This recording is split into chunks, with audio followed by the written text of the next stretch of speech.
A verdade sobre ideologia de gênero.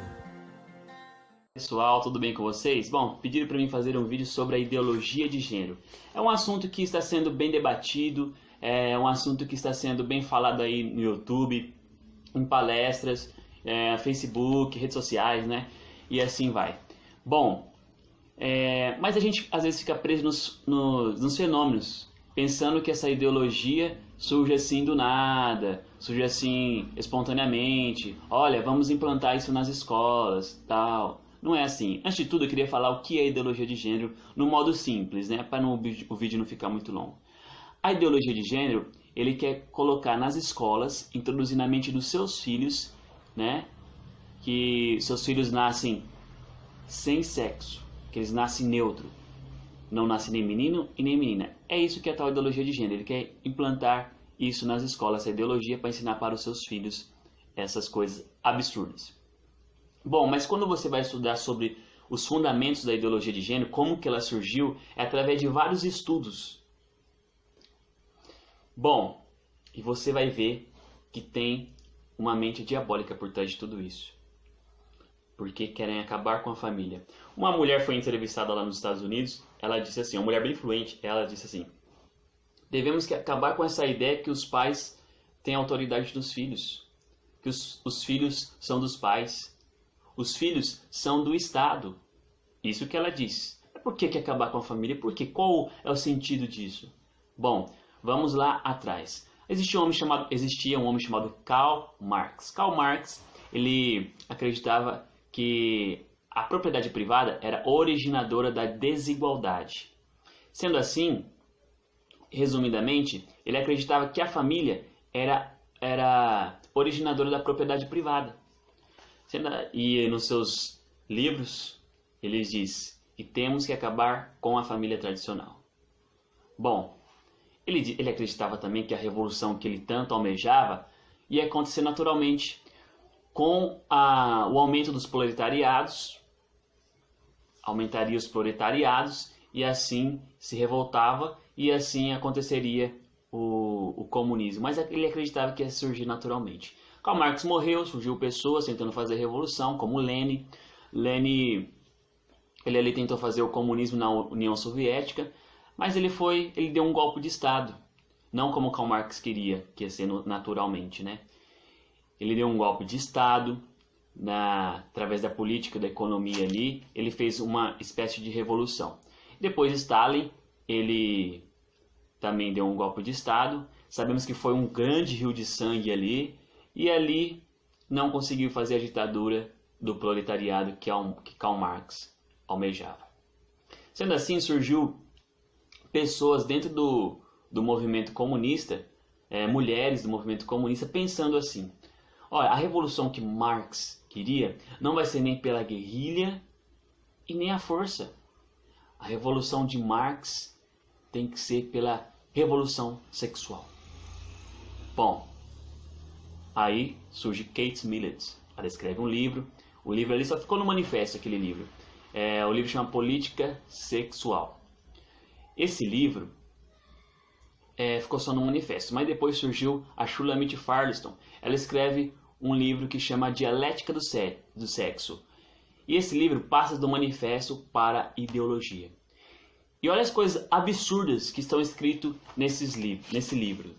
Bom, a total autodeterminação, incluindo a independência econômica, tanto das mulheres quanto das crianças. É por isso que precisamos falar de um socialismo feminista. Ou seja, as mulheres têm que ter dinheiro próprio, temos que dar dinheiro para as mulheres para ser autoindependente, temos que dar bolsas e tudo mais. Com isso, atacamos a família em uma frente dupla, contestando aquilo em torno de que está organizada. A reprodução das espécies pelas mulheres e sua consequência, a dependência física das mulheres e das crianças. Eliminar essas condições já seria suficiente para destruir a família. Olha, de novo, eliminar as condições já seria suficiente para destruir a família, que produz a psicologia do poder. Contudo, nós devemos destruiremos ainda mais. Você viu? Que absurdo que é esse livro? Vou continuar aqui. A total integração das mulheres e das crianças e todos os níveis da sociedade adulta.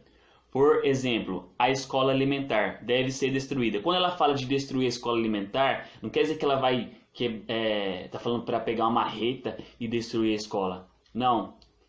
A escola alimentar é uma escola que é dividida é uma escola bem organizada, dividida por faixa etária de idades, meninas de um lado, né, meninos do outro, e assim vai.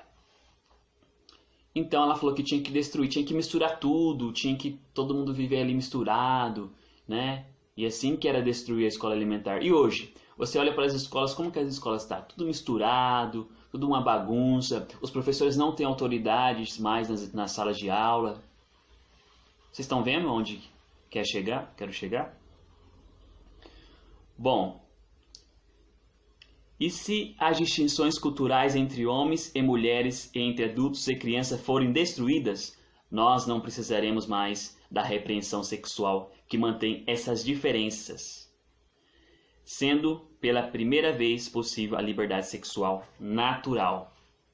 Bom, esse livro tem coisas horríveis quando você vai ler esse livro, mas eu queria falar mais sobre alguns autores.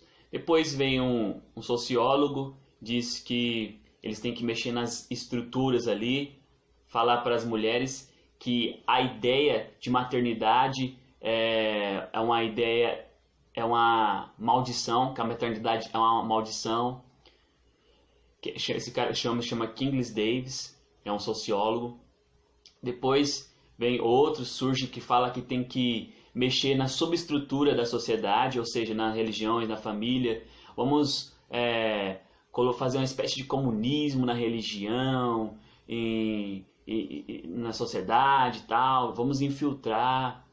Depois surge outros, como Marx, que ele escreve um livro ali, falando da autoridade, né?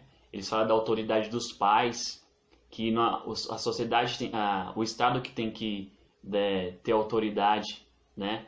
Nos filhos. Por isso que você vê aí as leis das palmadas aí, o Estado querendo interferir na educação dos nossos filhos, né? E se o Estado quer educar os nossos filhos através de várias ideologias que estão surgindo por aí. Bom, resumidamente, como já disse, a revolução que eles queriam fazer é a revolução sexual. Então eles achou um jeito, achou um método e achou a ferramenta. É um homem chamado, deixa eu ver o nome dele aqui, que eu notei, Dr. Money. Dr. Money, ele fez ali uma cirurgia, trocando o sexo ali de uma criança, né? E diz que foi um grande sucesso, né? Mas se você for ver a história, não foi sucesso, né? Aí, juntando tudo isso, veio uma mulher, ajuntando tudo isso, chama Butler, ajuntou tudo isso e fez a tal da ideologia de gênero. E ela quer implementar isso, colocar isso nas escolas. Através de tudo isso que... Aliás, esse assunto é bem amplo, eu resumi bem resumidamente, se for falar em detalhes, vai mais de 1 hora, então eu resumi, dei uma resumida. Mas tem vários autores escrevendo cada coisas horríveis, dos movimentos marxistas, dos movimentos feministas. Então surge essa mulher Butler aí, e ela ajunta essas coisas e tem uma conclusão da ideologia de gênero, do gênero. E ela começou a colocar isso lá em 1995, lá em Pequim, na China. E foi um sucesso, né? Eles comemoraram bastante porque eles conseguiram colocar isso, essa ideologia. Todos os países que tentaram colocar essa ideologia, todos os lugares que eles tentaram colocar essa ideologia, os países assim, eles conseguiram, menos o Brasil, porque teve vários protestos, manifestações, eles tentaram colocar no Congresso, aí o Congresso tirou essa ideia, aí o MEC está tentando fazer sutilmente essas coisas na escola, tudo uma uma ideia diabólica para acabar com as famílias. Eu resumi bem resumidamente, mas se vocês quiserem fazer umas perguntas aí, pode fazer umas perguntas aí no YouTube, nos comentários, que eu irei responder vocês quando tiver um tempo, e nós possamos estar preparados, estudar bastante, para que nós possamos não cair nessas ideias, essas ideologias que estão surgindo para esse mundo, para o nosso país, para acabar com as famílias. Bom, é isso que eu tenho que falar para vocês. Que Deus abençoe a todos aí.